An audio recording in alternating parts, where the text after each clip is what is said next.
Wow, I'm surprised I've made it this far, but it is part 4 of my Doctor Who DVD collection, and it's now the longest run of the show, so this will be quite long, even though I'm trying to keep them down in length, but I just can't stop yapping on. So I'm just going to get straight into it with Robot. I've seen this so many times, and I used to like it a whole lot more than I do now, but it's still just fun. I think I say that quite a lot. Then The Ark in Space is second, and you wouldn't really be able to tell it's his second story from Tom Baker's performance. This is just amazing, and I love Alien. It's one of my favourite films. So this is Alien, but before Alien even existed, and that is why I think it's so brilliant. But it did take a while to grow on me. I didn't really like it as a kid. Sontaran Experiment. They've had this for a while. On my last rewatch, I only noticed for the first time Tom Baker's stunt double, which just made it a whole lot more amusing to me. It's a good story, and it's not the best two-parter I used to think it was, and I think The Rescue is. But yeah, it does the job, and Harry's really funny. He's always funny. And now I've got to go down into this little gap. Right, so I've made it down here, and I mean, there's not much of a better way to start off a shelf, is there? Genesis of the Daleks, voted #1 story ever at a time. I don't think it is the best. I think it's one of Tom Baker's best. Yeah, it gets everything right, pretty much. The scale is so huge, and it's so good to see an origin for the Daleks, and it's really done them justice. Sometimes TV shows and things go back and try and explain characters and all that, and it doesn't ever work for me. Sometimes it doesn't work, but they definitely got it right, and I think they had to get it right. Revenge of the Cybermen. People say this is the not so good one that lets the season down, but I've always really liked this. Always watched it on VHS back in the day at my granny's house, and filmed in Wookiee Hole. It's very witty, this script. It's just quite funny. Cybermen are a bit emotional, but whatever, I can get over it. I really like it. Terror of the Zygons is good. It's good. I don't know what the general consensus is of this story with the fan base. I do really like it. I don't know if I enjoy it as much as other people, but yeah, it's fun. Planet of Evil, which is, I do think it's the weakest of the season, and I don't think that's much of a bold. My foot's just in the corner. I'll go like that. I don't think it's much of a bold thing to say, but I do find it really enjoyable. I mean, everyone says the same. They talk about the sets. Sets are great. The cast are really good. There's a lot of familiar faces in there. I think if I watched it again, I would like it even more, because it keeps going up every time I do watch it. And the Pyramids of Mars, much loved Doctor Who story. I used to love it as a kid. I used to always just watch episode 1 because the mummies, I thought they were so creepy.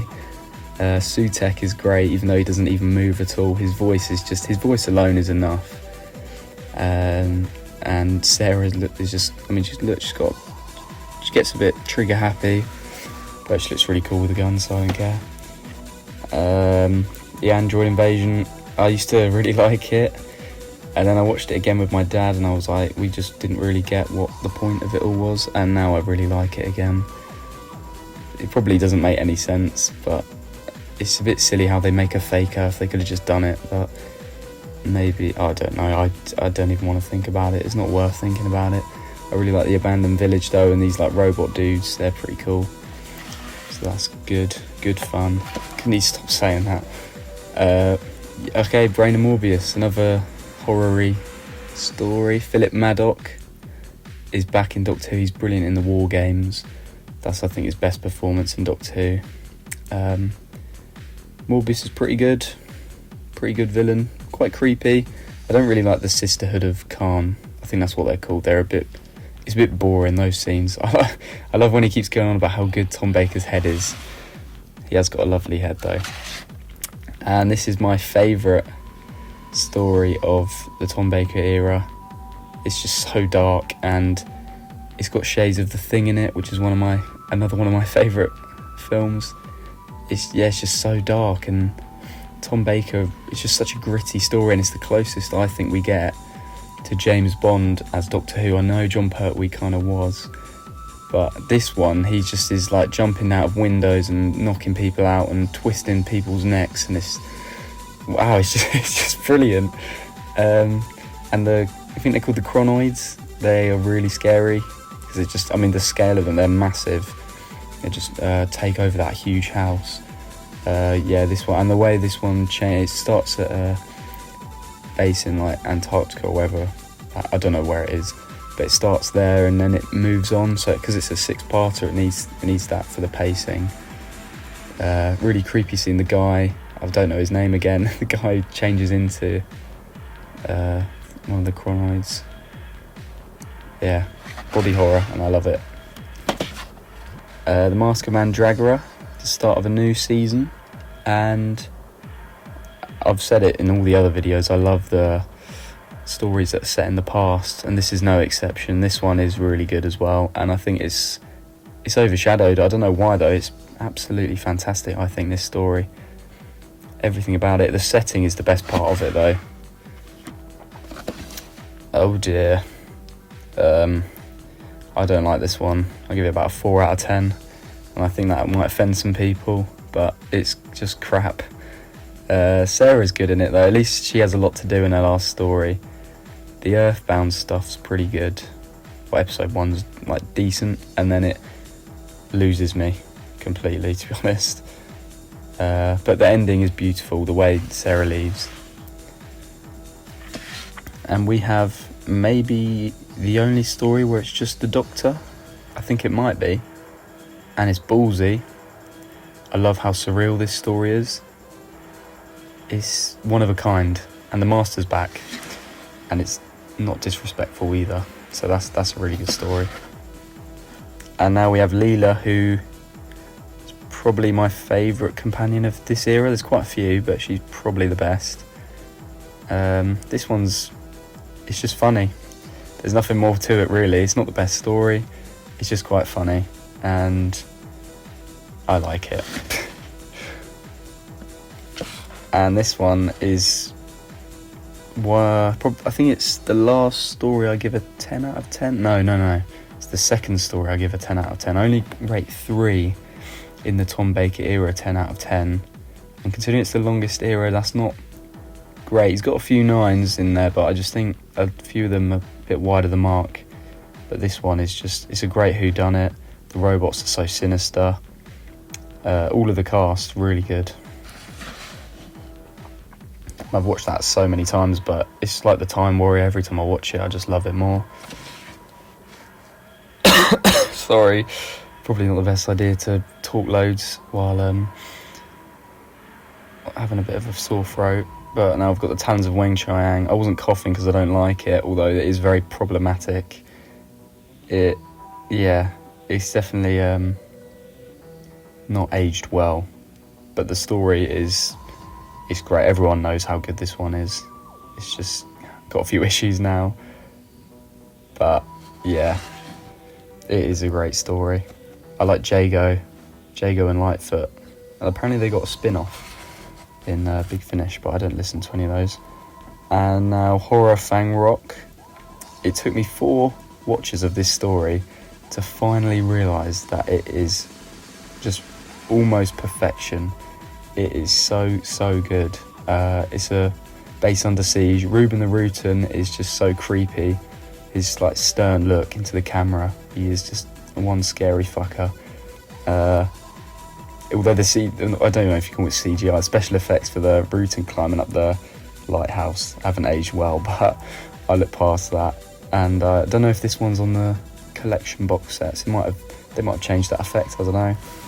But that's a great story. Tom Baker's funny and dark in that one. He plays it really well. Invisible Enemy. It's just a nice one to put on. Don't take it seriously because you might just get bored. But you go inside Tom Baker's head, so that's just funny as well. Image of the Fendal.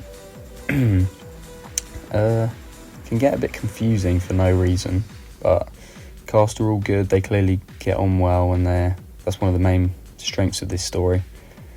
That Fendelman is really annoying though. He really gets on my nerves. He's just overacting, I think, a bit, and it just gets a bit much for me.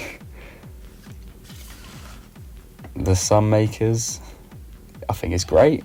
I think it's Louise Jameson's favourite story. Fair enough, I can see why. I must have had a lot of fun making this, and I had a lot of fun watching it. That's about all I can say. Underworld, I didn't have any fun watching this. Invasion of Time, it is a bit, it's just not good. I mean, there's just so many comical things that are bad, like the Sontaran tripping over and all that. The TARDIS interior is in like a hospital or something with the walls taped out, the windows, black bin bags on them. Leela's exit is terrible. The Doctor is an arse for the whole story, but then it's kind of explained why, but it's still not nice to see him being a dickhead. Also, the Sontarans, the mask, you can't really see it here, it's not really focusing. It looks like it's modelled on Hitler. Why do they all have that Hitlerish look about them? I don't know why, but maybe that's what they were going for. We're now kicking off the Key to Time era with the Ribos operation. I used to like it a lot. I say that with a lot of these. I used to like it a lot more than I do now. Well, after rewatching it, it's not very good. There's one guy in it who's really annoying. I've forgotten his name. I did just look at it and I've forgotten it again. But he's in the Muppets. He's just so cringe. He just cringes me out every time he speaks. I can't stand him. But that guy's funny. He's funny. It's pretty average. It's like a 6 out of 10. It does alright for opening the season though. We've got a Douglas Adams story for the second story, The Pirate Planet. I really enjoyed watching this with my dad. When you just watch it surface level, when you actually think about what's happening, it's a complete load of it just dross. It just means it sounds like a good plot when you simplify it, but the way they explain everything in the story, they overcomplicate it way too much. It's just a load of bullshit. But it is funny, and he has a good relationship with his assistant, Mr. Fibuli. And Tom Baker's got that stupid cut on his mouth. Apparently a dog bit him on the face or something. So that's why he's got that mark on his face the whole season. The third story, The Stones of Blood. This is the first one that I just really don't like. It's just really boring. The stuff on Earth is fine. And then after that it takes boring to a whole new meaning. But this is fantastic. This is Doctor Who at its best. This is so close to being a 10 out of 10. I don't know if anyone else likes it, but I think it's just brilliant. Every character is great. I care about all of them. I even like the villain. Tom Baker's he just is like, I don't know what I'm saying. He's just funny. He really at the start he's a bit more dark. And he's got his little funny moments, but in these he just seems to be prioritising being funny, which I don't mind because it works, and that's really good. And I think that's Mary Tam's best one. She's really good. She's a standout in that. Power of Kroll. Don't know what to think. I think it's okay. It's very watchable, but it's not very good, if you know what I mean. It's not good, but it's enjoyable to watch, and I guess that's all that really matters. Kroll's quite good, although some of the model work looks a bit silly because the scale changes all the time. I mean, even on the cover, it looks, I don't know, sometimes it looks the same size as the rig, and then they're trying to make it seem like it's humongous. But I still like Kroll, even though there's nothing about his character really fleshed out. It's just massive, and that's basically it. And the end of the season is really bad. I quite like the Target book, and I read all the Key to Time before I got the DVDs because I didn't have the money at the time. So I read the books and I liked quite a few of them. But this one is a lot better as a book. It's the only 6-parter. It doesn't need to be 6 parts, and it's not good. They could have done a lot more with that season. They just didn't. It feels like an afterthought in all the stories, the Key to Time bit. So yeah, it could have been a lot better than it was. Just maybe they did try again with Trial of the Time Lord, and well, that didn't go great, did it? Destiny of the Daleks, very shitty, very tatty, and I very much like it. Watched it so many times, and although it's got loads of flaws or whatever, but it's great. I don't know why people don't like it. I mean, look at the Dalek, they got like bombs strapped to them. Davros is in it. Doctor's got that really good jacket on. It's got some weird android people. It's got some guy that I didn't even know until my dad told me is deaf. One of the actors is deaf, and he like chases Romana and she falls down a hole. Instead of him just saying hi, he just forces her to fall down a hole, which honestly, fair enough, mate. It's hard to talk to women. City of Death, that was a joke, by the way. Well, scary. City of Death is the last 10 out of 10, and it is probably the best script in all of Doctor Who. Ooh, is it? It might be, it might be. It was a bold claim, but it might be. Tom Baker and Lala Ward, yeah, that's her name. They were in love, weren't they? I think they got married, and that quickly wore off by the end of her run on the show. But yeah, really good story. Great villain. I've forgotten his name. Is it Julian Glover? Yeah, he's back in Doctor. He was in The Crusade, and he was really good in that. And he plays a great villain in this story. Creature from the Pit. Normally, when there's a great story, it's followed by one that's not very good. And I did used to think that for this one, after the City of Death. But after watching it again, I loved it. I love how green it is as well. I love the aesthetic of it. I love the plot. I love everything to go. I love her. She's just ridiculous. I mean, there's overacting and then there's her, but I think it kind of works in this story. There's the Doctor like sucking off some space monster blob. Yeah, what is not to love about that? And Nightmare of Eden, another one that I used to not like stand at all, and then I watched it again and I thought, this is really good. A good story about drugs in Doctor Who, and I love the machine with all the different planets in it that you can go into or look at or whatever, and I like how they can go in, and the mandrels, yeah, they look a bit stupid, but I like them. Irongron's back, the guy, I don't know the actor's name, but he's really good, and he's really off his face on drugs, and that's fun to watch. The Horns of Nimon, that's not fun to watch, that's crap. Shada, I like what they did with this, because obviously it'd been missing, or not missing, it'd never been fully made, and there were lots of different ways to experience the whole story, but then they finally released this with animation, and I like how they integrated the animation with what already existed. I think it's a really good watch, and Skagra is a really great villain. The Leisure Hive, yet again, used to hate it, watched it again, and I actually hated myself because I was quite enjoying myself watching it. I mean, Tachyonics is bullshit, it makes no sense, but the first two parts I thought were excellent, and yeah, kind of fell off a bit, but yeah, I was actually really surprised at how much I enjoyed that one. Oh my gosh, I'm lying on the floor now. Okay, Meglos is it? Yep, Meglos next. The Cactus Doctor. I'm so close. There we go, that looks a bit better, doesn't it? Alright, yeah, Cactus Doctor. That's about all we can say.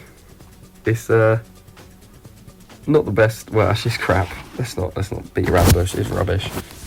And now we get on to the East-based trilogy with Full Circle.